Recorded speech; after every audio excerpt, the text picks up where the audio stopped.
So, first race of the season. I've been pretty quiet since Valencia. It's now a week and a bit on, and I've given myself enough time to think about things, evaluate things, question everything that went wrong, and then come up with some sort of video to explain what happened to you guys. So yeah, appreciate a bit of a delay on this video, but I wanted to give myself time to go through all the emotions and not post a video in the middle of kind of that, yeah, emotional period, and actually come out the back of that and sort of think about things logically and give reason to things rather than just get frustrated, which is very easy to do. So yeah, first race of the season, obviously not gone well at all. To give more information to anyone who doesn't know, essentially I went to Ironman 70.3 Valencia for my first race of the 2025 season, and I had to DNF. It was around 25 to 30k into the bike due to a puncture, and I actually came off the bike because of that puncture. So that took me completely out of the race, and yeah, still obviously very frustrating to not start the season with a really good result. I feel like I had a great back end of the year last year, was really kind of in a great place and wanted to continue that really nice streak into this season. And of course, progression generally doesn't go up in just a standard upward trajectory. You're going to have ups and downs, and this is just, yeah, one of those downs that I've experienced. I think finishing my season quite late last year meant that coming into this season, I almost didn't necessarily feel like completely ready to race. I was like, I don't feel like I've had almost enough time away from racing to work on myself for this year. And so I felt quite rushed with everything to get everything into place, bike stuff, getting all the position work done, all the equipment, wheels and helmets and kit and everything like that. Getting everything just felt really rushed, and I think that added to like the level of sort of anxiousness going into this race. I was really excited about it, but I was for some reason weirdly anxious, and then I was making just really stupid mistakes in race week, so I was very forgetful. You can ask Zach Cooper, who I was staying with, and unfortunately he had to DNF as well that race, so maybe we're just really bad luck for each other. But you can ask him, like, I was forgetting everything leading up to race week. Like goggles and swim kit for swim sessions. I was forgetting just random bits and like things I'd normally be very much on top of and organised with. I mean, even like race morning, I put in my AirPods on noise cancelling mode because I'm quite a light sleeper, and we were staying on quite a, for me it was quite a noisy street, and I completely slept through my alarm on race morning, and I've never done that before in my life. And so Zach had to wake me up. If it wasn't for Zach, I genuinely would have slept through the race start. So I was like, what the hell is going on here? I don't even know what's happening. So that already like set me off on the back foot. I then also, when I got to transition, luckily we were staying close to transition. When I got to transition, I realised I forgot my race bottles. They were still in the fridge back in the accommodation, so I had to leg it back to the accommodation, get the bottles. This is all like, these are little mistakes, but they just add to the overall stress. And just felt, just weird. Like, for some reason, I was forgetting absolutely everything. It was almost like I was a complete beginner again, and I was just making every silly little mistake that I could, and I don't know why. So yeah, I'm almost glad I've got all of this out the way in the first race of the season. I hate that I've had a bad result. Obviously, I hate that I've DNF'd. But I've made pretty much, I think, every single mistake I possibly could. So hopefully it means that the next races I'll remember to not make those mistakes, because it was pretty horrific actually. So anyway, get set up for the race. I decide to run fairly low PSI because, surprisingly, the road surfaces are pretty crap in Valencia. Especially in like the first section, it really wasn't that great. So I was like, I'll run fairly low PSI. I I've got brand new Conti TT tyres, set up tubeless. That'll be absolutely perfect. That'll be fine. And I tested it a few days before the race. A couple of rides, felt absolutely grand. So anyway, I was fairly confident in that. I was very confident in my my fitness in general, to be honest. But the start of the race it was very clear that I was rusty in my open water skills, and also for some reason I had the worst swim of my career. It was horrific. It was really, really bad. So I was ranked number 2 on the start list, so that means I get called up to the pontoon second behind Clement Mignon. And so I'm on the left-hand side of this pontoon. We dive off this pontoon, and maybe the first buoy is 200 meters, maybe not even that, to be honest, maybe 150. So round the first buoy was absolute carnage, and I cannot express how painful my shoulders were. Like after maybe it was literally at that first buoy, to be honest, 200 meters, my shoulders were completely blown out, and I was like, what the hell is going on? Like I'm swimming how I would normally swim. I'm trying to get on people's feet. I'm trying to get on people's hips. My open water skills were very rusty, so I need to work on that. You know, the sighting, the swimming on hips, the swimming around buoys, all of that sort of stuff. It added to the very poor performance in my swim. But there was something else wrong there, and I can't quite put my finger on it, but my shoulders were just absolutely screwed. It felt like, I was swimming so slow and I couldn't go any harder. My shoulders were just screaming at me. I was watching guys come past and I was like, there's nothing I can do.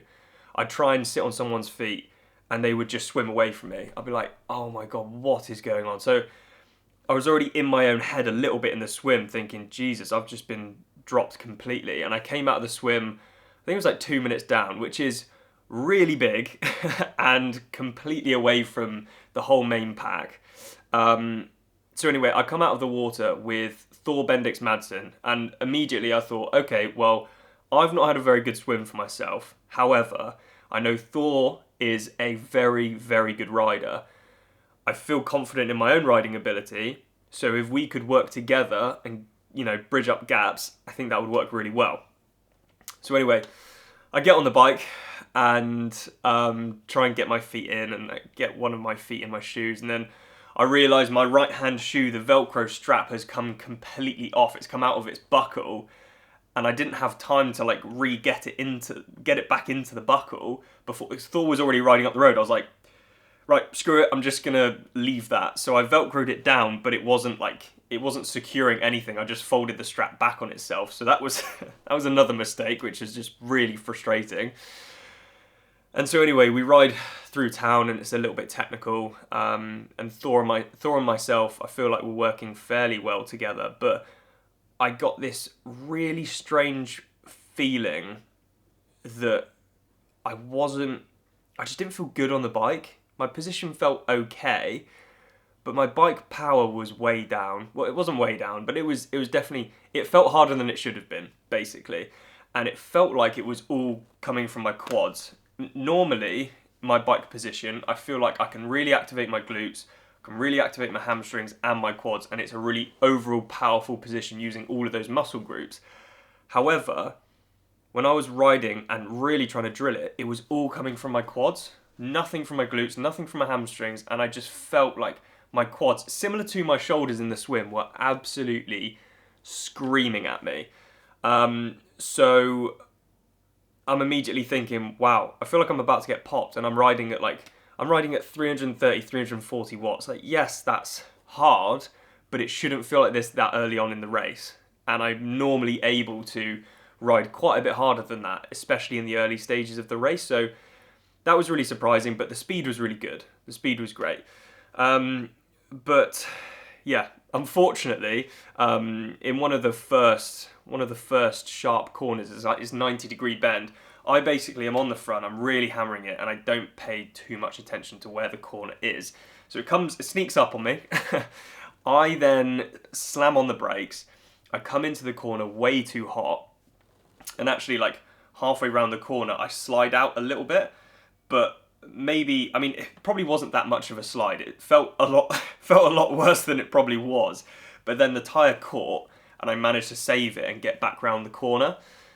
That, I wonder, is the reason for my puncture a bit later on. So I punctured maybe 10k after that corner, continued to ride pretty well with Thor, and then on literally this dead straight road, slight incline, maybe a couple of percent incline, I'm closing up to that main chase pack. I can see the main group and I'm like, cool, working really hard. Even if the power's not good, my quads are killing me, I'm still making, gains on that main chase pack. If I can make contact with them, then I know I can slowly ride through people potentially. If I have a good run, I could get hopefully a good result. Looking back on that, the guys who were running at the front were absolutely shit hot, so that may have not happened, but that was my thought process at the time. But then suddenly, as I'm closing on this group, I feel very squidgy on the front. I was like, no, surely not. And as I move my head over to double check that it is a puncture, I'm then suddenly just onto the rim. And if anyone knows what it's like to ride on the rim, it's like ice. If your body position isn't directly on the bike, you're going to get spat off. And because my head was over to the side, you can imagine what happened. The bike just spat me off to that side. I come down, I smack my shoulder and my left hip on the deck, and the guys behind me just ride through. Luckily, no one actually hit me. I was quite surprised because I went down like a sack of shit, and there was maybe 3 or 4 guys behind me, and I'm very glad that they didn't hit me because that would have been quite painful. So ended up having to wait on the side of the road for 2.5 hours, waited for the sweeper vehicle, got on the sweeper bus, and that was maybe a 3.5 hour drive back to T2 to collect some bits. And that was that. I have since checked the tyre, checked the rim, everything. The tyre looks absolutely fine. I mean, there's a few tiny little nicks in there, but it's nothing that would suggest something's gone completely through and not been able to be seated or to be resolved by the sealant. So I wonder, the whole right hand side of that tyre had popped off the rim, and so I'm wondering if, because I rode slightly lower PSI than potentially I would normally ride, and because early on in that race, like I said, when I went around that 90-degree left-hander, I took too much speed into it and I skidded a little bit and caught it. I wonder if the act of that tyre sliding and then catching, because it would have been on that right-hand side, whether that potentially would have unseated the tyre itself or got even just a little bit of sealant out or something, or just lost quite a bit of air pressure, because then I got the puncture maybe 10k later. I don't know if that makes any sense. That's the only logical explanation I can think of as to why I got the puncture, because there was nothing in the tyre that would suggest something completely, absolutely butchered its way through. The tyre actually looks in fairly good condition. That's the only thought process that I've got. I don't really know anything. I rode the wheel days before the race. It was absolutely fine. So I'm wondering if that's the thing, is that I overcooked that corner. I slid out, and because of the lower PSI, it kind of ruined the seal on the side of the tyre. That's the thought process that I'm going with, which then means it's my bloody fault for riding too low PSI. But then if I rode slightly higher PSI, and I did exactly the same thing on that corner, I would have completely slid out and hit the deck, so I wouldn't have had the traction. So, basically just big mistake on my part, essentially, which is really, really unfortunate. The whole thing with my quads as well on the bike, I'm still gonna be working on my bike position. I believe I'm just not sat on the bike properly. Like I said, I went for a medium frame this year instead of large, which makes me a little bit more compact, and I think what I've tried to do is go a bit too far forward over the bottom bracket. That is the way that a lot of people are going nowadays, is get over the bottom bracket and fully extend your way forward. However, I'm finding that is really just focusing too much on my quads, and I'm not getting enough recruitment from my glutes and my hamstrings, which means I'm very low on power. Or the kind of perceived effort is just way higher than it should be. So I'm going to go and see Callum at Velo Clinic and yeah, get some thoughts from him, because I really want to make sure, like, I'm not the strongest rider out there. I'm not the most aero rider out there. However, I do feel like if I'm in a good position for myself, I can hold my own, and that just felt weak. Like, it felt like when Thor was coming past me and doing an effort, I was like, wow, like, I feel horrific. I feel like I can't respond. And normally that's not the case for me. Like, I should be able to, yeah, just slap it into another gear and just go, and it just didn't feel like that. It felt horrible. So to conclude, obviously it's incredibly frustrating, because at the minute I feel like individually my swim, bike and run are in really good places, but on race day just didn't happen, and I, yeah, just didn't do well. So apologies to people out there supporting me and looking for good results. However, this does happen. You can't win them all, unfortunately.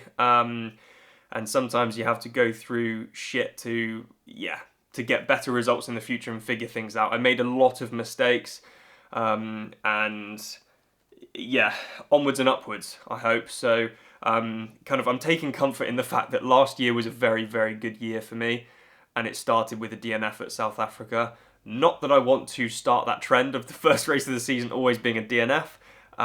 However, it is still a long season. There's still plenty of races to be had, and good results, hopefully, to be had as well. So yeah, going forward, I'm looking forward to racing Challenge Champs. I'm going to be seeing Callum Hughes about my bike to get that fit properly dialed in. I think I'm losing power there. I'm losing comfort as well, and some aero gains.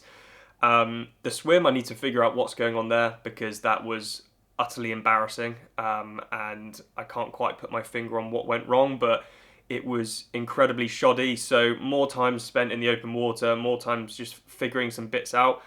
My run's in a very good position, I just didn't show it because I didn't get there. So that's unfortunate. And put less pressure on myself. It sounds really ridiculous because it's quite a hard thing to do, but whenever I've raced well, it's always been because of enjoyment, and I've looked forward to racing. Even actually 70.3 World Champs last year, like, because I had such little pressure on myself, because I was like a nobody, and no one was looking to me for a good result. I raced really well because I was like, I've got nothing to lose, and so in essence, if you flip that on its head, you've got everything to gain. Whereas at this race, it was the complete opposite. I was putting too much pressure on myself. I was thinking too much about, I have to be in this position, I have to get this result, whatever. That's it, really. I don't want to come up with any excuses. It was just an appalling showing from me, to be honest. And there's work that needs to get done. So I'm back on the drawing board. I'm going to be working hard towards the next race, and I'm going to look to put less pressure on myself, look to enjoy it. And yeah, I think this is hopefully, in the long run, going to be a good lesson for me. Right now, it feels a bit shit, as you can imagine. But I think long term, I'll look back on this and I'll think, yeah, you know what?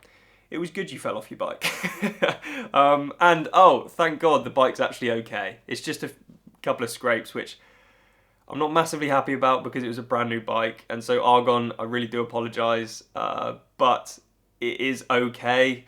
I'm just not massively happy that I fell off it. So yeah, it could have been a lot worse. I could have broken bones. I could have broken bits of equipment. So all in all, it wasn't the worst day ever. I just don't want to repeat it. So yeah, I hope anyone who raced Valencia, hope you had a better day than me. And yeah, thank you for the continued support. I really do appreciate it.